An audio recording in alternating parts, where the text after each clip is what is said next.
ஓம் முருகா போற்றி, கந்தா போற்றி, கடம்பா போற்றி, கதிர்வேலா போற்றி, அறுவடை வீடு கொண்ட முருகப்பெருமானே போற்றி போற்றி. என் செல்லமே, நாளை நீ நினைத்த நல்ல விஷயமாக சந்தோஷமாக நடக்கப் போகிறது. இந்த முருகப்பெருமான் சொல்வதை கேட்டு நிம்மதியாக உறங்கு என் செல்லமே. உனக்கான பொழுதாகத்தான் நாளைய பொழுது விடியப் போகிறது. இது முருகப்பெருமானின் அருள் வாக்கு. மனம் தளராத நம்பிக்கை, அசராத பக்தி, இவை இரண்டுமே எப்பொழுதும் உனக்கான பிரதான குறிக்கோளாக வைத்துக் கொள்ள வேண்டும் வாழ்க்கையில். நான் ஒன்று சொல்லட்டுமா? ஒருவன் காத்தாடியை ஆகாயத்தை நோக்கி விடுவான் என்றால் அந்த காத்தாடியின் மீது உள்ள நம்பிக்கை அல்ல, காற்றின் மீது உள்ள நம்பிக்கையும் நூலின் மீது உள்ள பொறுமையும் அந்த காத்தாடியை ஆகாயத்தை நோக்கி பறக்க உதவுகிறது. அதே போலத்தான் உன்னுடைய வாழ்க்கை. நீ உனது குறிக்கோளை அடைய மிக முக்கியமானது என்ன தெரியுமா? நம்பிக்கை, பொறுமை மட்டும்தான். மேலே ஏற்றிவிடப்பட்ட காற்றாடி மீண்டும் உனது கையில் வர வேண்டும் என்றால் அதை முதலில் சமாளிக்க வேண்டியது காற்றின் சீற்றத்தை தான். அதே போலத்தான் நம் வாழ்க்கை என்னும் பெருங்கடலை கடக்கும் பொழுது இடையில் ஏற்படும் சீற்றங்களை மிக கவனமாக கடக்க வேண்டும். அப்படி மிக கவனமாக எவன் ஒருவன் கடந்து செல்கிறான் என்றால் அந்த ஏற்றிவிடப்பட்ட காற்றாடி ஆகாயத்தை தொட்டு மீண்டும் அவனுடைய பிரதான இலக்கை அடைந்து அவன் கையில் வந்து சேருகிறது. இதே போன்றுதான் உனக்கான வாழ்க்கையில் ஒவ்வொரு முயற்சியிலும் உனது குறிக்கோளை நோக்கி மட்டுமே இருக்க வேண்டும். இப்படிப்பட்ட குறிக்கோளை நோக்கி எந்த ஒரு பக்தன் என்னை முழுமையாக நம்பி புத்தியும் மனமும் எனக்காக செலுத்தி வருகிறான் என்றால் அவன் நினைத்ததை நான் நிச்சயமாக நடத்தி தருவேன். இது முருகப்பெருமானின் அருள் வாக்கு. அவனுடைய லட்சியத்துக்காக நான் 7 கடலையும் தாண்டி வந்து அவனுக்காக உதவி புரிவேன். எந்த சூழ்நிலையிலும் மன தைரியத்தை இழக்க வேண்டாம். இந்த முருகப்பெருமான் மீது நம்பிக்கை வை. உன் வெற்றியை நான் அமைத்து தருவது உறுதி. ஆகவே சூழ்நிலைக்கு ஏற்ப வாழ்க்கையை அமைத்துக் கொள்வதுதான் வெற்றிகரமான வாழ்க்கையின் இரகசியமாகும்.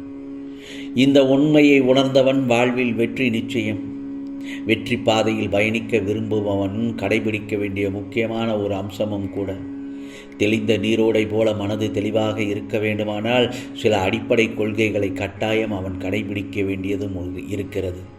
இதில் முக்கியமானதென்று இருப்பதை எண்ணி மகிழ்வுறாமல் இல்லாததை எண்ணி ஏக்கமடைவதுதான். ஆம் செல்லமே, வாழ்க்கையில் அனைத்தும் கிடைத்தால்தான் முருகா நான் மகிழ்ச்சியாக இருப்பேன் என்று எண்ணினால் இந்த பிறவியில் அது சாத்தியமே இல்லை.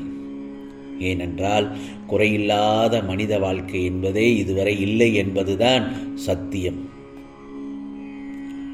உன் மகிழ்வான பொழுதுகளை முழுவதுமாக கெடுக்கக்கூடிய வல்லமை பெற்றது உன்னிடம் இல்லாத ஒன்றை எண்ணி எண்ணி எண்ணி ஏக்கம் கொண்டு உனக்கான நிம்மதியை தொலைப்பதுதான்.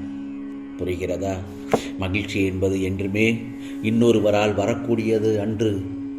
மகிழ்ச்சியோ துக்கமோ இதில் எதை தேர்ந்தெடுக்கப் போகிறாய் என்பது உன்னிடம்தான் இருக்கிறது. மகிழ்ச்சி என்பது உன் கையில் இருக்கிறது. அதற்கு முதல் படியாக உன்னுடைய தேவைகளை கட்டுக்குள் கொண்டு வர வேண்டியது மிக மிக அவசியம். அத்தியாவசிய தேவைகளுக்கு மட்டும் இடமளிக்கட்டும் உனது ஆசைகள். இந்த எண்ணத்தில் என் செல்லவே நீ உறுதியாக இருக்க வேண்டியது மிக மிக அவசியம். இதற்கான அர்த்தம் மனித வாழ்க்கைக்கு இது மட்டும் போதாது என்பதில்லை. உயிர் வாழ தேவையான அடிப்படை வசதி கிடைத்துவிட்டால் மேற்கொண்டு நாம் பெறும் ஒவ்வொன்றும் நம் மகிழ்ச்சி கணக்கில் கூட்டிக் கொண்டே போனால் வெற்றிக்கான பாதை நம் முன் விரிந்து வழங்கும். புரிகிறதா என் செல்லமே? நல்ல எண்ணங்களுடன் சேவைகளை, நல்ல வாழ்த்துக்களை பெற பெற்று தரும். பின் அதை அனுபவிக்க பழகிவிட்டால் உன் மகிழ்ச்சி வெகு விரைவில் கூடிவிடும் என் செல்லமே. இந்த பிரபஞ்சத்தில் எல்லா செயல்களிலும் வெற்றி பெற்று கொண்டே இருக்க யாராலும் முடியாது. எல்லோருக்கும் வாழ்வில் வெற்றி, தோல்விகள், இன்பம், துன்பம் எல்லாம் வந்து கொண்டேதான் இருக்கும். நிச்சயமாக இருக்கத்தான் செய்யும். அதை எப்படி அவர்கள் மன வலிமையுடன் கையாளுகிறார்கள் என்பதுதான் முக்கியமானது. எனவே உன்னை ஆக்கிரமித்து கொண்டு உள்ள சோர்வு, கவலைகள், விரக்திகள் எல்லாவற்றையும் தூக்கி எறிந்துவிடு.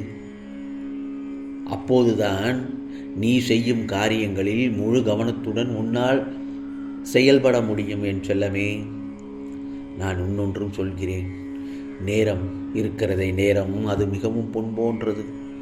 அதை தேவையற்ற எண்ணங்களுக்காக யோசித்து உன்னுடைய நேரத்தை வீணாக்காதே. இதை நான் பல முறை உன்னிடத்தில் சொல்லியிருக்கிறேன். எல்லோருக்கும் வாழ்க்கையில் பிரச்சனைகள் இருக்கத்தான் செய்யும். அதையெல்லாம் நீ பொருட்படுத்தவே கூடாது. சில விஷயங்களை நீ அப்படியே விட்டு விடுவது உனக்கு நல்லது. புரிகிறதா? உன்னை சுற்றி உள்ள சிலர் பிரச்சனை குறித்து அறிந்தும் அறியாதவர்கள் போல உன்னிடம் நடித்து கொண்டிருக்கிறார்கள். ஆனால் அதையெல்லாம் தெரிந்தும் புரிந்தும் கொள்ளாமல் அறிந்தும் கொள்ளாமல் அந்த பிரச்சனைக்கான தீர்வை தேடி நீ அலைந்து கொண்டிருக்கிறாய். அனுதினமும் உன்னை ஏதாவது ஒரு ரூபத்தில் வழி நடத்த நான் முயற்சி செய்து கொண்டுதான் வருகிறேன். ஆனால் நீயோ அதையெல்லாம் தவற விட்டுவிட்டு பிறகு மீண்டும் என்னிடமே வந்து, முருகா, என் துயரங்களை போக்க வழி கேட்கிறாய். உனக்கான துயரங்களை போக்க என்னிடத்தில் வழி கேட்கிறாய். முதலில் நான் சொல்வதை கவனமாக கேள். உன் துயரங்களை நினைத்து கவலைப்படாமல் இரு நீ முதலில். புரிகிறதா? அப்போதுதான் உன்னை சுற்றி என்ன நடக்கின்றது என்று உன்னால் இலகுவாக உணர முடியும். உன்னை சொல்லி குற்றமில்லை என் செல்லமே. இவை எல்லாம் காலத்தின் கட்டாயம்தான். நீ இந்த நிலைமையை அனுபவித்து தான் ஆக வேண்டும். நீ இப்பொழுது அனுபவிக்கும் உன் கர்ம வினைகளின் பெரும்பகுதியை உனக்காக நான் அனுபவித்து கொண்டிருக்கிறேன். கவலைப்படாதே. நீ அனைத்திலும் வெற்றி பெறும் நாள் வெகு தூரத்தில் இல்லை. உனக்கு எது தெரியுமா? முதலில் எதிரி உனக்கான விரக்தி தான். உடனே வாழ்க்கையில் உடனே விரக்தி அடைந்தது போல் உட்கார்ந்து விடுகிறாய். அந்த விரக்தியை முதலில் தூக்கி எறி. கவலைப்படாமல் நான் சொல்வதை கேட்டு நடந்தால் நிச்சயமாக உனக்கு எல்லாவற்றையும் நல்லதாகத்தான் நடத்தி தருவேன். உன்னையை அரவணைக்க யாருமே இல்லை என்று மட்டும் வருந்தாதே. இந்த முருகப்பெருமான் நான் உனக்கு உயிருக்கு உயிராய் உன்னை நான் பாதுகாக்கின்றேன். உன் நம்பிக்கை, பொறுமை, உன் பலத்தையும் எவ்வளவு உன்னதமானது என்பதை நான் அறிவேன் அல்லவா? நிச்சயமாக இந்த உலகத்தில் எதுவுமே நிலையானது, எதுவுமே இல்லை. புரிகிறதா? நீ இருக்கும் வரை இருப்பதை வைத்து மகிழ்ச்சியாக இருக்க கற்றுக்கொள். கவலைப்படாதே. உனக்கான வெற்றி அந்த என்னும் நூலை நீ கையில் பிடித்து விட்டாய். இந்த முருகப்பெருமானின் வேலை இருக பற்றிக்கொள். நிச்சயமாக நல்லதொரு நிம்மதியான உறக்கம் வரும் என் செல்லமே. ஏனென்றால் நீ நல்ல தூங்கி பல நாட்கள் ஆகிறது. இன்று நல்ல உறக்கம் உனக்கு நல்லதொரு விஷயமாக வரும் என் செல்லமே. நிம்மதியாக உறங்கு. நாளை உனக்கான பொழுதாகத்தான் விடியும். அன்று நீ கேட்டதெல்லாம் நிச்சயமாக நீ நினைத்த நல்ல விஷயங்கள் எல்லாம் சந்தோஷமாக ஒவ்வொன்றாக நடத்தி தருவேன். இது முருகப்பெருமானின் அருள்வாக்கு. உனக்கானதெல்லாம் நிச்சயமாக நல்லது நடக்கும். நல்லது மட்டுமே நடக்கும். அதுவும் நன்மையாகவே இருக்கும். ஓம் முருகா சரணம். ஓம் முருகா சரணம். ஓம் முருகா சரணம்.